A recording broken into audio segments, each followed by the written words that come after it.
Dinayo ng malaking bilang ng mga turista ang ika-28 taong pagdiriwang ng Taste of Edmonton sa Canada. Ito ang balita ni Jay Moreno.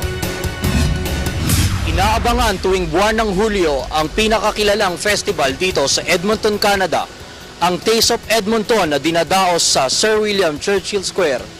Tampok sa pagdiriwang na ito ay ang sari-saring masasarap na mga pagkain, inumin at mga panghimagas na mula sa iba't ibang kultura gaya ng Mediterranean, Asian, European at Western food. So I came over, I love this. I've been to the Taste of Chicago twice, and gotta tell you, I like this better.